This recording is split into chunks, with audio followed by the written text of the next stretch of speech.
नमस्कार। राम गुलाम online classes में आपका स्वागत है।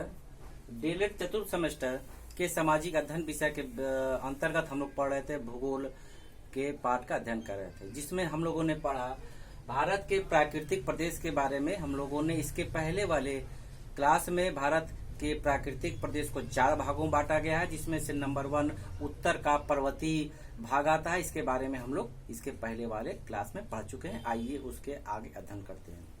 इसके भाग 2 यानी प्राकृतिक प्रदेश को 4 भागों में बांटा गया है। जो भाग 2 का क्रम आता है मध्यवर्ती मैदानी भाग। नाम से स्पष्ट है, उत्तर और दक्षिण के बीच का स्थान है मध्यवर्ती मैदानी भाग। आइए देखते हैं। उत्तर के पर्वतीय भाग और दक्षिण प्रायद्वीपीय के मध्य में यह क्षेत्र स्थित है, यानी उत्तर और दक्षिण के बीच का, नाम से स्पष्ट है, मध्य यानी मध्य भारत का क्षेत्र इसके अंतर्गत आता है। और क्या देखते हैं, इसका विस्तार पश्चिम से सतलज नदी से पूर्व में ब्रह्मपुत्र तक फैला है। पुनः देख लीजिए, इसका विस्तार पश्चिम में सतलज नदी से विस्तार हुआ है और पूर्व में यानी पूरब में ब्रह्मपुत्र नदी तक 2500 किलोमीटर के क्षेत्र में विस्तृत है। आगे देखते हैं कि भूभाग का निर्माण।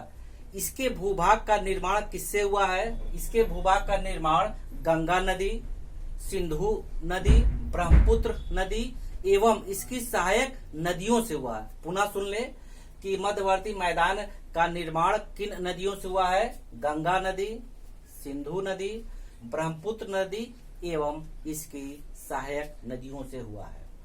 और उनके द्वारा जो उपजाऊ तत्व लाए जाते हैं और जो उससे क्षेत्र या मैदान बनते हैं, उसको जलोढ़ क्षेत्र या जलोढ़ के मैदान कहते हैं, जो बहुत उपजाऊ होते हैं। क्योंकि जब नदियां बहती हैं तो विभिन्न क्षेत्रों से होके आती हैं और वो पृथ्वी के ऊपरी परत के उपजाऊ तत्व को एवं उसके साथ अन्य उपजाऊ तत्व को बहा के लेके आती है और अपने किनारे जहां उसका बहाव कम होता है, धीरे धीरे एकत्र होता रहता है, उससे जो क्षेत्र बनता है उसको जलोढ़ क्षेत्र कहते हैं। आइए देखते हैं। और जिसमें सिंधु द्वारा भी ये क्षेत्र बना जाता है, तो सिंधु द्वारा बना मैदानी क्षेत्र, सिंधु नदी द्वारा बना मैदानी क्षेत्र का अधिकांश भाग अब पाकिस्तान में है और ब्रह्मपुत्र से बना क्षेत्र का अधिकांश भाग अब बांग्लादेश में है। यानी क्षेत्र से बना है, लेकिन जो कुछ हमारे पड़ोसी देश पाकिस्तान और बांग्लादेश में चला गया है। आगे देखते हैं। इसका ढलान यानी ये पर्वतीय मैदान का ढलान पश्चिम से पूर्व की ओर है। पश्चिम ये है और पूर्व ये है, तो ऐसे ढलान है। इसका ढलान या ढाल पश्चिम से पूर्व की ओर है और जलोढ़ क्षेत्र की बनावट विभिन्न रूपों में है। अर्थात इन क्षेत्रों में जो नदियों द्वारा मैदान बने हैं उसको जलोढ़ क्षेत्र या मैदानी भाग कहते हैं, जो विभिन्न रूपों में मिलता है, यानी विभिन्न प्रारूप में मिलता है, जिसके आधार पर इसके कुछ नाम दिए गए हैं। आइए इनका अध्ययन करते हैं। हम पुनः एक बार सुन लीजिए। जलोढ़ क्षेत्र की बनावट के आधार पर यह क्षेत्र विभिन्न रूपों में मिलता है। आइए उसका अध्ययन करते हैं। नंबर 1 भाभर क्षेत्र। कहीं बा मिलता है, कहीं भा मिलता है। कई बुक में हम देखे हैं, तो इसलिए दोनों लिख दिए, भा भर क्षेत्र या भाभर क्षेत्र। पहला भा है, दूसरा कहीं बा मिलता है, कहीं दूसरा भी भा अक्षर के रूप में मिलता है। भाभर क्षेत्र या शिवालिक पहाड़ी की तलछटी। भाभर क्षेत्र शिवालिक पहाड़ी की तलछटी से तीस्ता तक फैला है। तीस्ता एक स्थान है, तक फैला है और यह कंकड़ पत्थर से बना एक सकरा क्षेत्र है। यानी जो छोटे छोटे कंकड़ पत्थर से बना एक सकरा क्षेत्र है भाभर। और इसके क्या होता है, और इसकी विशेषता यह है कि पर्वतों से उतरने वाली नदियां इसमें नीचे विलीन हो जाती हैं। एक ढाल पर क्षेत्र है जिसमें छोटे कंकड़ पत्थर हैं और ऊपर से जो ये पर्वत मान लीजिए ये है, पर्वत से नदियां जब उतरती हैं और नीचे कंकड़ पत्थर मिलेगा तो उसमें विलीन हो जाती है। विलीन का मतलब उसके नीचे से होके बहती है, क्योंकि कंकड़ पत्थर वजनी होता है और पानी नीचे चला जाता है। पानी रहता है, जल रहता है, लेकिन वो ऊपर ना होकर उसके नीचे बहता है। इसी क्षेत्र को भाबर कहते हैं। पुनः सुन लीजिए, भाबर क्षेत्र क्या है? कंकड़ पत्थर से बना एक सकरा क्षेत्र है। इसकी विशेषता यह है कि पर्वतों से उतरने वाली नदियां इसमें नीचे विलीन होकर के बहती हैं। अगला इससे संबंधित है जलोढ़ क्षेत्र से तराई क्षेत्र। नाम से स्पष्ट है, आर्द्रता नमी वाला क्षेत्र। तराई क्षेत्र, इसकी क्या विशेषता है? यह दलदली क्षेत्र है। तराई का मतलब आर्द्रता, यानी दलदली क्षेत्र है, जिसमें दलदल की अधिकता होती है। आगे देखते हैं, यह भाबर क्षेत्र, ये भाबर क्षेत्र की विलुप्त नदियां यहाँ पुनः सतह पर आ जाती हैं। क्या है? भाबर क्षेत्र की पुनः नदियां यहाँ आ जाती हैं। पुनः समझ लीजिए, भाबर क्षेत्र क्या है? कंकड़ पत्थर का तराई क्षेत्र है, जहां से हिमालय से नदी उतरती है और नीचे विलुप्त होकर बहती है। लेकिन उसके कुछ समय बाद दूसरा क्षेत्र शुरू होता है, जिसको तराई क्षेत्र कहते हैं, दलदली क्षेत्र। यहाँ पर वही नदियां जो ऊपर विलुप्त हो जाती हैं, यानी भाबर क्षेत्र की विलुप्त नदियां यहाँ पुनः सतह पर आ जाती, क्योंकि यहाँ कंकड़ पत्थर नहीं है। इसी क्षेत्र को तराई क्षेत्र कहा जाता है। ठीक है, आगे देखते हैं। और यहाँ पर नदियों की गति धीमी हो जाती है, क्योंकि रास्ते में उसके बहुत अवरोध मिलते हैं, कंकड़ पत्थर मिलते हैं। अब जाने रहे हैं कि जब रास्ते में जल के अवरोध आ जाता है तो उसकी गति धीमी हो जाती है, जिस कारण इसकी गति धीमी हो जाती है। और यहाँ घने वन पाए जाते हैं।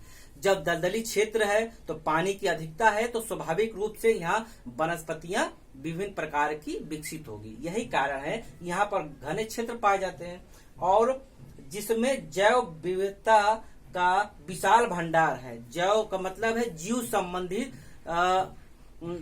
प्रजातियां।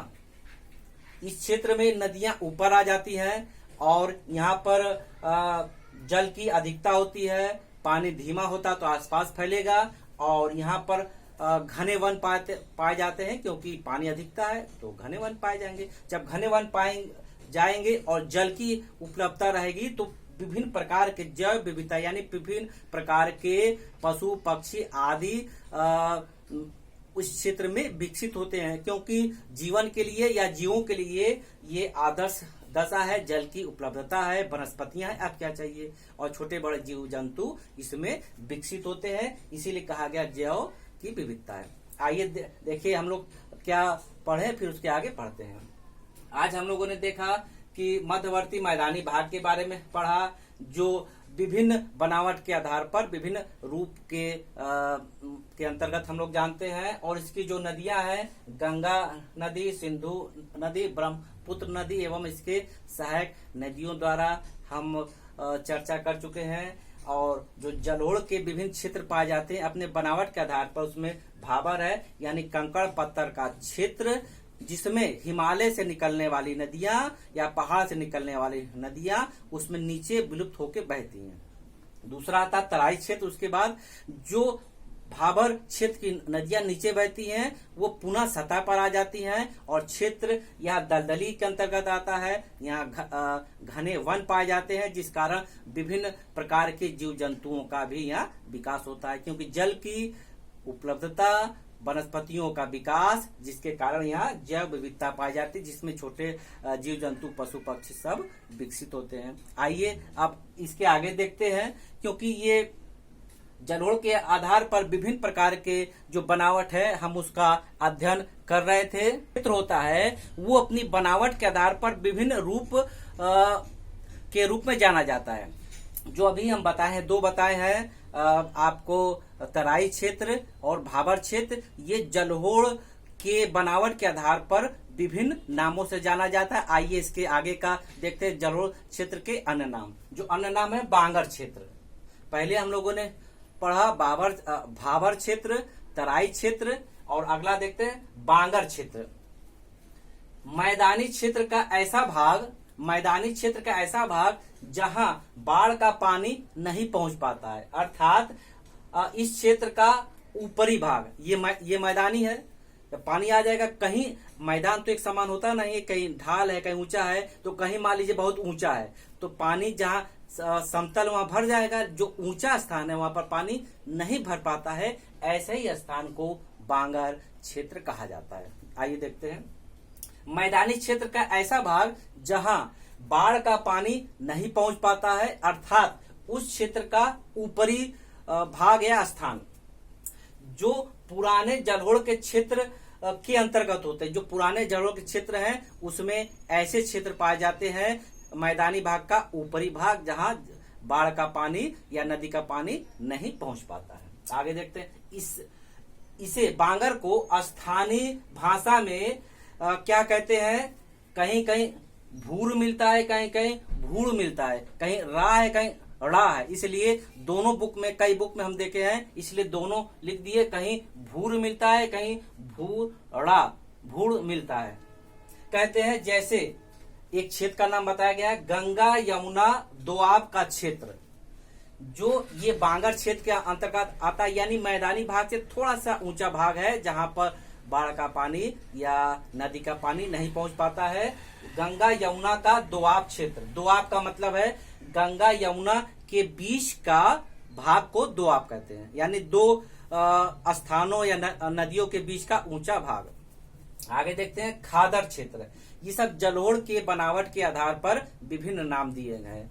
खादर क्षेत्र, खादर क्षेत्र या नए जलोढ़ से बना हुआ क्षेत्र है। ये कौन सा क्षेत्र है? नदियों द्वारा जो उपजाऊ तत्व लाए जाते हैं उससे जो मैदान बनता है उसका यह नवीन क्षेत्र है, यानी नया जलोढ़ का मैदान है। आगे देखते हैं, यहाँ बाढ़ आती रहती है, इस क्षेत्र में बाढ़ आती रहती है। और क्या है, नदियां प्रत्येक वर्ष उर्वरा तत्व लाती हैं। जब बाढ़ आएगी तो आपको पहले भी बताए थे, पुनः चर्चा हो जा रही है। जब बाढ़ आती है या नदियां में जो विभिन्न तत्व बह के आते हैं, नदियां बहती हैं तो विभिन्न स्थानों से होके आती हैं, तो पृथ्वी के ऊपरी उपजाऊ तत्व एवं उनके साथ विभिन्न ऐसे भी तत्व आते हैं जो हमारे वनस्पतियों के लिए उपजाऊ तत्व के रूप में काम करते हैं। वो जब आते हैं और उससे जो क्षेत्र का या मैदान का निर्माण होता है वह बहुत उपजाऊ होता है, जिसमें वनस्पतियां बिना खाद के, बिना पानी के अपने आप अच्छे से उत्पादन होता है। देखते हैं, यह जलोढ़ से बना नया क्षेत्र है या बाढ़ क्षेत्र के अंतर्गत आता है या यहाँ बाढ़ आती है। नदियां प्रत्येक वर्ष उर्वरा तत्व लाती हैं, जिससे जो क्षेत्र बनता है उसे बाढ़ का मैदान कहते हैं या कछारी क्षेत्र। यानी बाढ़ से बना जो क्षेत्र है उसको बाढ़ का क्षेत्र कहेंगे या कछार क्षेत्र यानी कछारी क्षेत्र कहते हैं। और खादर को, यानी ये जो है खादर क्षेत्र के जो विस्तार है वह डेल्टा क्षेत्र में हुआ, यानी जो डेल्टा क्षेत्र है वहां पर हुआ। डेल्टा का मतलब है नदियों द्वारा लाए गए उपजाऊ मैदान हुआ। जैसे गंगा ब्रह्मपुत्र का डेल्टा बहुत मशहूर है, अभी चर्चा करते हैं। गंगा ब्रह्मपुत्र का डेल्टा, इसका अन्य नाम भी है, अभी बताते हैं। इसके अलावा यह पश्चिम बंगाल और बांग्लादेश में विस्तृत है, यानी गंगा ब्रह्मपुत्र का डेल्टा पश्चिम बंगाल और बांग्लादेश यानी दो देश में विकसित है। इसके अलावा भारत में राजस्थान का मैदान इसके क्षेत्र के अंतर्गत आता है, गंगा का मैदान आता है, पंजाब हरियाणा का मैदान आता है इत्यादि।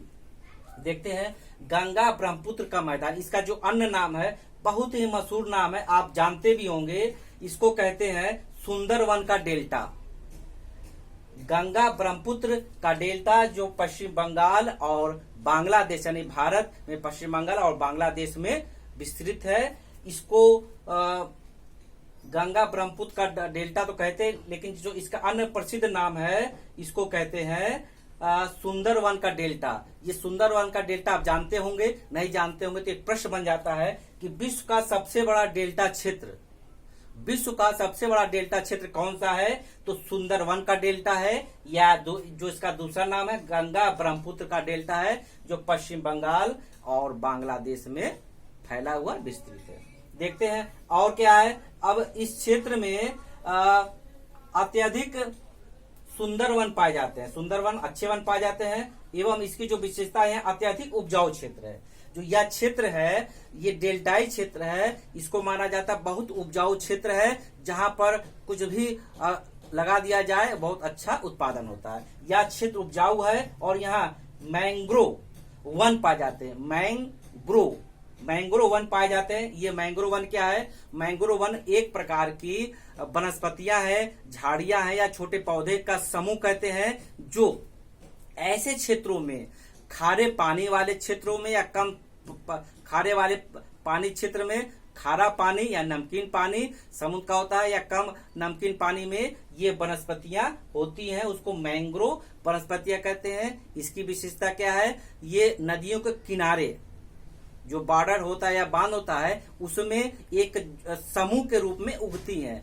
और इससे क्या फायदा है, जो किनारे का बांध होता है मजबूत बनता है, जिसे नदियां तोड़ नहीं पाती हैं, उसकी सीमा निश्चित होती है। एवं ये जो वनस्पतियां ऐसे ही क्षेत्र में होती हैं, बहुत ठंडे क्षेत्र में या ध्रुवीय क्षेत्र में ये वनस्पतियां नहीं पाई जाती हैं, ये खारे पानी की क्षेत्र में पाई जाती हैं। और इसमें मछलियों का भी आवास मिलता है, पशु पक्षी भी इसमें आवास बना के रहते हैं। इस प्रकार आज हम लोगों ने भारत के प्राकृतिक प्रदेश भाग 2 के बारे में जाना, जो इसका भाग तीसरा है। इसका अध्ययन अगले क्लास में करेंगे।